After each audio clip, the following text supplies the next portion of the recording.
একাদশী ব্রত, ইন্দিরা একাদশী ব্রত।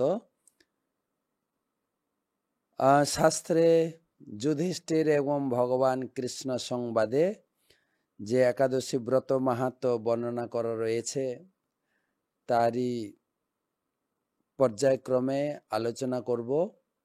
নমঃ বিষ্ণুপাদায় কৃষ্ণপৃষ্ঠায় ভূতলে শ্রীমতে ভক্তি বেদান্ত স্বামী নীতি নামিনে নমস্তে সারস্বতী দেবে গৌরবাণী প্রচারিণে নির্বিশেষ শূন্যবাদী পাশ্চাত্য দেশ তারিণে।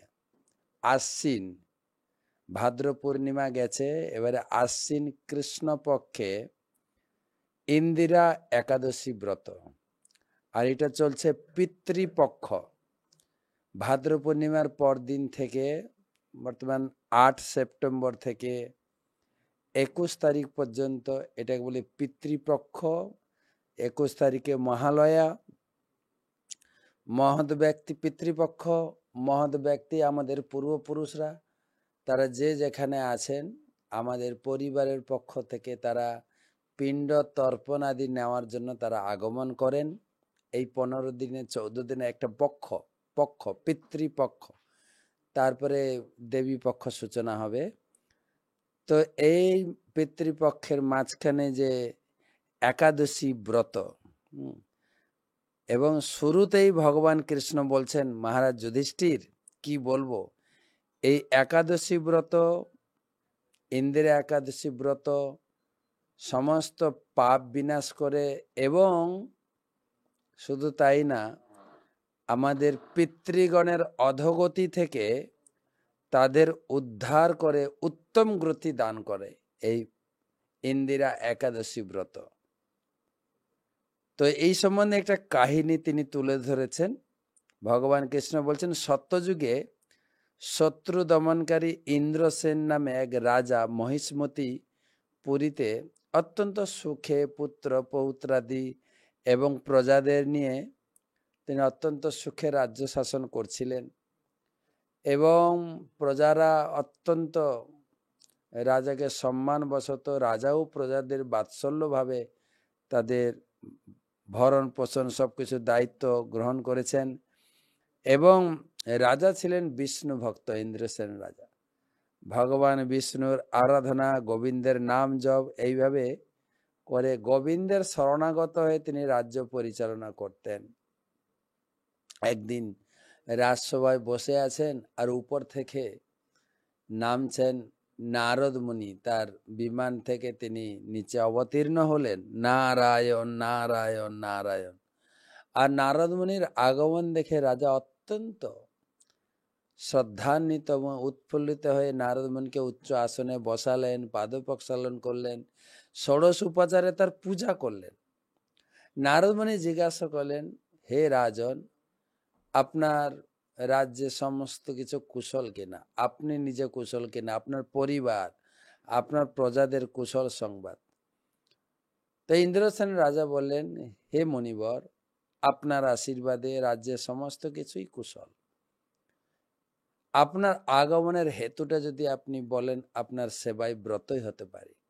তবে নারদ মুনি বললেন, আমি ব্রহ্মাণ্ড ভ্রমণ করতে করতে করতে করতে আমি যখন নরকে গেছিলাম এবং নরকে যমরাজের কাছে বসে আমি কৃষ্ণ কথা আলোচনা প্রসঙ্গে যখন ফেরত আসি, সেই সময় তোমার পিতৃদেবের সঙ্গে দেখা, তোমার পিতার সঙ্গে দেখা, তোমার পিতা কিছু মেসেজ বা খবর দিয়েছেন, সেইটা তোমাকে আমি দিতে এসেছি। তোমার পিতা বলেছেন কোনো দুষ্কর্মের প্রভাবে আমাকে এখন যমরাজের কাছে বাস করতে হয়। আমার ছেলে ইন্দ্রসেন, সে এখন মহিষ্মতিপুরীর রাজা। হে মণিবর, তার কাছে খবর দেবেন সামনে যে ইন্দিরা একাদশী ব্রত, সে ইন্দিরা একাদশী ব্রত করে তার পুণ্যের ফল আমাকে দেবে, যার ফলে আমি নরক থেকে মুক্ত হয়ে আমি স্বর্গে যেতে পারবো। সেই ইন্দ্রসেন রাজা এই কথা শুনে তিনি খুব আনন্দিত হলেন। বুঝছি, তাই নাকি, অবশ্যই আমি পিতৃ উদ্ধারের জন্য পুত্র হয়ে সেই কাজ আমি করব। অবশ্যই আমি পুত্র হয়ে পিতার ঋণ আমি শোধ করতে চাই। হে মণিবর, আপনার আগমন আমার জীবনের মঙ্গল, পরিবারের মঙ্গল, সমাজের মঙ্গল। দয়া করে আপনি বিধান করে বলুন এই ইন্দ্রা একাদশী ব্রত কিভাবে করলে আমি সম্পূর্ণ ফল অর্জন করে আমি পিতাকে নরক থেকে উদ্ধার করতে পারি। শাস্ত্রে বলা হয়েছে পুত্রের কাজ হচ্ছে পুত নামক নরক থেকে পিতা মাতাকে উদ্ধার করা। এই সংবাদ আপনি আমাকে যেটা দিয়েছেন, অহোভাগ্য আমি নিজে সেই একাদশী ব্রত ভালো করে উদযাপন করে পিতার উদ্দেশ্যে সম্পূর্ণ একাদশী ব্রতের ফল আমি অর্পণ করতে চাই। পিতামাতার একই পথে পুত্র নির্গত হয়। পুত্র এবং মূত্র, পুত্র মূত্র একই পথে নির্গত। পুত্র যদি পিতা মাতাকে নরক থেকে উদ্ধার করতে না পারে তবে সে মূত্রের সমান। হে মুনিবর, কৃপা করে ইন্দিরা একাদশী ব্রতের বিধান আমাকে বলুন এবং এই বিধিতে কি পালন করতে হয়, কাকে পূজা করতে হয় এবং কিভাবে এই ব্রতে সময় অতিবাহিত করতে হয়। নারদ মুনি বললেন, দশমী থেকে এই ব্রত শুরু করুন। দশমীর দিন একবার ভোজন করে সূর্যাস্তের আগে ভোজন করবেন, ব্রত করবেন। পরের দিন সকালে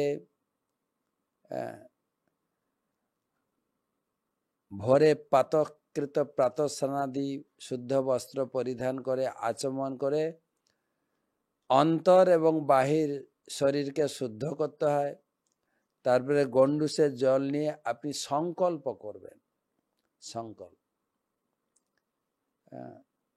ওম তৎসতদ্য, প্রথমে গুরু প্রণাম করবেন এবং আপনার আরাধ্য ভগবানকে প্রণাম করে। যদি কৃষ্ণ হয়, গৌরাঙ্গ হয়, জগন্নাথ হয়, নম ব্রাহ্মণ দেবায় গো ব্রাহ্মণ হিতায় চ জগৎ হিতায় কৃষ্ণায় গোবিন্দায় নম নম। তপ্ত কাঞ্চন গৌরাঙ্গী রাধে বৃন্দাবনেশ্বরী বিশ্বভানু সুতে দেবী প্রণমামি হরিপ্রিয়। গুরু প্রণাম করবেন, গুরুর অনুমতি নেবেন, গুরুর আশীর্বাদ প্রার্থনা করবেন। ওম অজ্ঞান তিমিরন্ধস্য জ্ঞানাঞ্জন শলাকয়া চক্ষুর উন্মিলিতম যেন তস্মৈ শ্রী গুরবে নমঃ।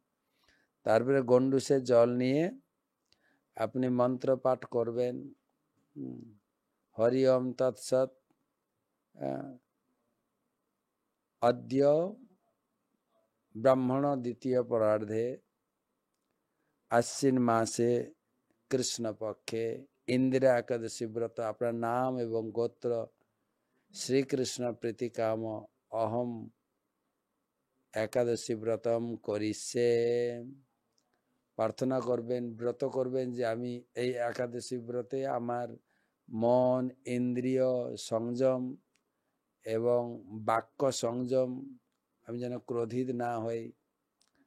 এবং আপনি যদি পারেন নির্জলা করবেন, না হলে আপনি জল, ফল, অনুকল্প প্রসাদ পেয়ে ব্রত করবেন। নাম জপ, অধিক সংখ্যক নাম জপ, গীতা ভাগবতমের অধ্যয়ন এবং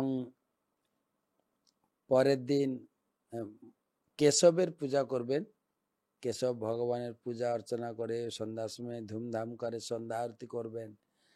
পরের দিন পারণের টাইম দেখে আপনি পারণ যদি টাইম থাকে আপনি অন্ন প্রসাদ রান্না করবেন। সকালে ভগবানকে মঙ্গল আরতি করার পরে অন্ন প্রসাদ রান্না করে ভগবানকে ভোগ দিয়ে ব্রাহ্মণ বৈষ্ণবকে ভোজন করাবেন আপনার সাধ্য মতো, 1 জন 2 জন 5 জন, এবং ব্রাহ্মণকে পর্যাপ্ত পরিমাণে দক্ষিণা দেবেন আপনার সাধ্য মতো।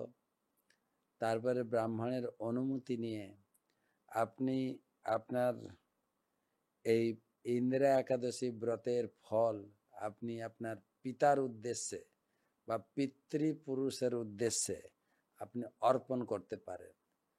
আমাদের পূর্বপুরুষরা যারা যেখানে আছে যতজনের নাম আপনি মনে রাখতে পেরেছেন বা জানেন, বাবা যদি বাবা চলে যান বাবা, বাবার বাবা, দাদু, দাদুর দাদু, যত নাম মনে পড়ে সবার উদ্দেশ্যে আপনি হাতে জল নিয়ে পিতৃপুরুষায়ম সমর্পয়ামি, বা যদি সংস্কৃত নাও বলতে পারেন, পিতৃপুরুষদের উদ্দেশ্যে আমি এই ব্রতের ফল অর্পণ করছি। দিয়ে ব্রাহ্মণ বৈষ্ণবের অনুমতি নিয়ে আপনি প্রসাদ গ্রহণ করে ব্রত উদযাপন বা ব্রত সমাপন করবেন। আর ভগবানের কাছে প্রার্থনা, আমার পূর্বপুরুষরা যে যেখানে আছেন তারা ঊর্ধ্বগতি লাভ করুন।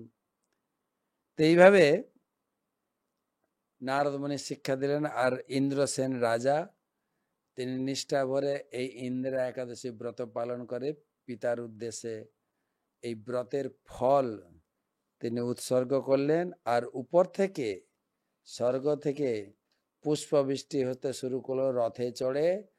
তার পিতৃদেব নরক থেকে সরাসরি বৈকুণ্ঠ ধামে গমন করলেন। আর ইন্দ্রসেন রাজাও তার বাকি জীবন এইভাবে বছরে প্রত্যেকটা একাদশী নিষ্ঠা ভরে পালন করে তিনিও তার অন্তিম সময়ে তার ছেলের হাতে রাজ্য সমর্পণ করে তিনিও ভগবত ধামে গমন করলেন। তো বলা হয়েছে যে এই ইন্দ্রিয়া একাদশীর মাহাত্ম্য পাঠ ও শ্রবণে মানুষ সমস্ত কলুষ থেকে পাপ থেকে মুক্ত হয় এবং জীবনের অন্তিম সময়ে বিষ্ণু লোক প্রাপ্ত হয়। তো একাদশী ব্রত পিতৃপক্ষ পূর্বপুরুষদের উদ্দেশ্যে এই একাদশী ইন্দ্রিয়া একাদশীর মহাব্রতের ফল আমরা তাদের উদ্দেশ্যে উৎসর্গ করে আমাদের যে পূর্বপুরুষদের প্রতি একটা কর্তব্য কৃতজ্ঞতা ব্যক্ত করে তাদেরও উদ্ধার করে আমাদের জীবনের মঙ্গল আমরা লাভ করতে পারি কেবল ইন্দ্রিয়া একাদশী ব্রত পালনের মাধ্যমে। ভালোভাবে করুন। শ্রীমতী রাধারানী এবং গুরুদেব সবার কাছে প্রার্থনা করি আপনার এই ব্রত ভালো করে সাধিত হোক এবং আমাদের মনুষ্য জীবনের কর্তব্য স্বরূপ পূর্বপুরুষদের উদ্দেশ্যে আমরা এই কর্তব্য নিভায়ে আমরা তাদের আশীর্বাদ লাভ করে আমাদের ভগবত ধামে যাওয়ার রাস্তাটাও সুগম করে তুলি। একাদশী ব্রত কি যায়।